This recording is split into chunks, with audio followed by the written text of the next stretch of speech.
OffBeat Sports Podcast presented by Celsius. It's been a tale of two seasons for the Boston Celtics. I probably aged about 10 years just from that series. I'd probably compare myself to just a younger, smarter, more handsome, stronger Michael Jordan. Let's go Celtics. Go Patriots. These are guys who, when you give them a bowl of Cheerios in the morning, they finish every last drop of milk. Absolute clown over here. I'm ready when you are, baby. All right, everybody. Welcome back to the OffBeat Sports Podcast presented by Celsius. We are joined by former Patriots 2014 first-round pick out of Florida and Super Bowl champion Dominique Easley. Thanks for joining us. We appreciate it. Thank you for having me, man. Let's start with the draft. Let's start with the beginning of your career. How did it feel to hear your name called on draft night in 2014? So, you want the truth, or you want the you want the you want the political answer here? Let's get the truth. The truth. It was probably the worst draft night for my fucking life. I mean, obviously, I only had one, but it wasn't a good one. And the reason, I'll give you the backstory. So obviously I played at Florida, so I already understood what the Patriots way consisted of, and it's not a bad thing at all. It's just you got to understand who you are as a person, what your characteristics, who your team, who you fit in with, and everything like that. And I kind of already understood I wasn't going to fit in with the Patriots as far as personality wise. So I didn't want to get drafted by the Patriots. I knew I was going to get drafted by the Patriots, but I was hoping I wasn't. I was supposed to get drafted by the Seahawks. If you go back to that first round, you'll realize the Seahawks had traded out of the first round right after the Patriots had drafted me, because they were supposed to pick me up. So for me, when I seen them calling, I didn't pick up the phone. A former person in my life, she picked up a phone. And because I thought that if I didn't pick up at that point, I thought if I didn't pick up the phone, then I don't got to get drafted. Then it was like, nah, it don't work like that. Unfortunately, it don't work like that. So I wouldn't say it was the worst, but it wasn't what I wanted or how I pictured. It was the exact opposite of what I wanted, in a sense. So, yeah. I mean, you can go. Do you want me to go? No, across? go for it. Abe. All right. So, I mean, you were talking a little bit about how you weren't really looking forward to going to the Patriots, as they are known pretty well for having a strict way of doing things. So what was it specifically about the New England Patriots, or if there's anything specific on why you did not want to come here originally on draft night? So that at that point in my life, I was a kid, right? I was a kid, and I wanted to also make sure I had fun, because at a point in college, I was losing that love for the actual game, and I've heard these things about the Patriots, and I was scared that I was going to wind up losing the love for the game at that point because of where I was in my mindset at that age. Now, obviously, with growth, with life experience, I would love to be at the Patriots. Yeah. So go ahead. So it seems like your mindset's changed a little bit. So did you feel like that way when you were here, or did you felt like your mindset changed once you got in the building and with the team for a year or so? Did your mindset change a little bit, or were you still like, I don't think this is my fit? The first year, it was definitely hard to grasp, just because, one, obviously I was coming off an injury. Two, I was also coming off of a bad dog bite, which set my injury back, which set my rehab back. So it was just like a lot of things going on that wasn't healthy in life for me, along with outside of the Patriots. So when I got there, it was hard the first year. And then the second year, I was bought in. I was definitely bought in. Yeah. So, I mean, your rookie season, it was a good season for the Patriots and for you. So the Super Bowls are like the mecca of professional football. What was it like to win one in that rookie season? It was definitely an experience. I wasn't able to take it in like I wish I would have been able to take it in back then. But like I said, if I can go back and take in those experiences and those moments, it'd probably been an everlasting moment for me. But as it did happen in the past, it wasn't an everlasting moment. It wasn't something special to me, you know. So obviously, the defining moment of the Super Bowl was the Malcolm Butler interception to save the game. So, like, what was that moment like for you, and for the team? Like, was that I mean, it was crazy? crazy. Yeah, yeah, it was definitely crazy. It was definitely crazy because obviously everybody was dumbfounded on a on a play that they picked. So it was definitely crazy, and it was definitely something that I was able to live through him. You know, like we coming in the same draft and us working together. I was happy as hell for him. So, did you guys like practice? Everything I've heard is you guys practice that play specifically a lot. Like, in your experiences in practice, did you feel like that was the case, or is that like just something they say like to like No, no, prop no. up the That coaches? no, that actually happens. Like yeah, that actually we practiced those specific plays, and he just executed. So following your time with the Patriots, you had the opportunity to play for the LA Rams, and the experience of playing with Aaron Donald, who, as many know, is one of the greatest defenders in NFL history. So what was it like playing with a guy of that caliber, who will be remembered for generations of NFL fans? It was great. So I guess I don't really judge him off his play, just off of his work ethic, and it was great to be around and to build a relationship with somebody like him, because our work ethics was similar. You know, like that was my workout partner that became one of my good closest friends, because of his work ethic and who he was as a man. So it was a great experience to be able to be in the same boat as somebody in that caliber. You know. Yeah. So you kind of touched upon it earlier.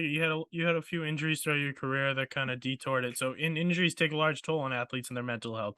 And you've been very open about your experiences with depression and anxiety throughout your career. So I got a quote from your article in in Business Insider that I found summed up the experiences of professional athletes very well. That I'm just gonna read here. So you said, in football, it can be easy to forget the humanity of players because our faces are hidden behind face masks. We are often handsomely paid for careers that many people can only dream of, and yet so few of us have the honor of living it. The euphoria of 80,000 people cheering us on and having the opportunity to provide joy for our communities. But that privilege comes with the burden of expectations that our pain and suffering, be it physical or mental, should be hidden, let alone tolerated, simply because we have achieved our dream jobs. So, would you like to talk a little about that article and that quote, and maybe some of your experiences with mental health? Yeah, sure. Yeah, I guess there is definitely becoming more of an open conversation. So it's not the same when I entered the league. It was no conversation about how mental health. It was actually the exact opposite. When you get in there, you're expected to have a certain play, especially, being a first rounder, you're expected to produce a certain way. And expectations was never hard from someone else having the expectation. My expectations was really the one that was killing me. You know what I mean? Like Hmm. through my injuries, I always try to rush back because I just love winning. I love beating somebody. I love playing. So I always and I love, how can you say, giving out the unexpected. So if I'm supposed to come back in 6 months, no, I want to come back in 4 months. You know what I mean? So that Hmm. expectation puts a toll on your body, like you said, and your mental health, because when you when you don't achieve that expectation the way you want to, then you start to doubt yourself. And when you doubt yourself, that's the worst. That's the worst devil of them all. Especially in the NFL, doubt doubt is big because it's in a blink. It's in the blink of an eye, a split second. So it's I would say it was definitely a challenge to be able to, I guess, navigate through it without having any type of support and any type of, I guess, understanding for myself exactly what I was going through as far as my mental health was concerned. Um, but it started as when I left the league, it got better because now I had the opportunity to see all of these things that were actually happening to me. When you're playing a game, you have your schedule, you have your daily, you have everything in front of you to where you miss those things. You know what I mean? Like you miss that you're struggling through something at home. You miss this because you just mask it with what's on the field. So when I stopped playing, now all these things came to my forefront, and now I have to accept it. Like the faster you accept it, the faster you get to learn from it. So as you mentioned earlier, there are always mixed feelings about how the Patriots conduct things, or more commonly known as the Patriot way. And I mean, the head of that, you could say, is Coach Bill Belichick. So what was your experience like playing for the greatest coach of all time in Belichick? No, it was he's a funny guy. He's a great guy. He means well. Everybody has their way. He has his way, and it works. Obviously, it worked for decades. But it was a great experience. I mean, honestly, the person that people see behind the media, that's not him. Obviously he has to put that out there because of just his persona. But he's a funny guy, tells jokes all the time, and when he cares about you, he cares about you. Yeah, so you also played for Matt Patricia while he was defensive coordinator in New England. Did you enjoy that experience with Patricia? Yeah, I definitely did. If I was to say I was close to any of the coaches, it was probably him at that point in time, because I can definitely say he wanted me to succeed. He was definitely in my corner. And he was a person that I wish I would have been able to endure more. Yeah, so you played for him and you got his kind of defensive coordinator side. Now he's fitting into more offensive coordinator role, which has been the big thing in New England right now. Will he be able to make the adjustment to offense? What do you think about this whole situation? Do you think he'll be able to fit in as a offensive coordinator? Or? Yeah, without a doubt, because he's an engineer. Like we all know he did what he was a NASA scientist, something like that. So I think he definitely knows how to adjust. And as I was working with him, his main focus was the offense, so he knows a lot about the offense scheme. He knows how it works, knows the goods and the bad. So I think it's going to be a smooth adjustment for him. So yeah, hold on. Yeah, I feel like Matt Patricia, I mean, I've been saying, I feel like defensive coordinator and offensive coordinator, I feel like you have hints of both when you put a guy in that role, because they've got to understand the offense in order to produce a defensive scheme. And I feel like it's just kind of flipping it for him. And now he's just got to, and he knows the defense really well, so he should be able to do it. And that's why I've been pretty confident in him. Yeah. And that's why I was like, kind of like, let's go with Patricia, not Judge. And that's where I was at. Yeah, I definitely agree with that. Yeah, so Aiden, sorry. Yeah, all good. So throughout your career, you've gotten to play with a lot of different guys on the teams you've played for. So who would you say are some of your favorite teammates? Not necessarily the best, but just guys you enjoyed being around that you got to play with during your time in the NFL? Just overall, or just through the Patriots? Just overall. Like I said, one of my best friends is AD, Aaron Donald. A person that I spent a lot of time with at the Patriots was Jamie Collins and Chandler Jones. Yeah, like I'm cool with a lot of people, but I just say, to be honest, like the only person who I'm close with is just AD. Like that's probably the person that I've kept my relationship with, that I met in the league. Like obviously I have college friends that I'm still good with, that I'm real close with, that played in the NFL as well. But I say AD is probably like the closest person, but obviously we trained with everybody, so we still got a lot of friends everywhere. So there's a pretty big debate in the NFL right now over who the greatest player of all time is. It's been a lot of great players that have played in the league throughout the years. So from your perspective, who do you think is the GOAT of the NFL?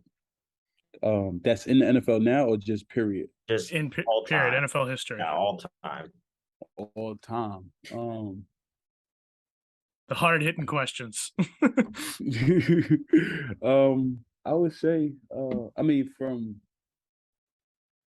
my experience, right? Because to be honest, I didn't watch the NFL growing up like that. Like I only watched the Ravens, like that. I didn't know too much about the NFL. So from my experience, it would be AD. Like I would put him there just because he has so much effect on the game, even when he doesn't have effect on the game, stats wise, what people don't realize.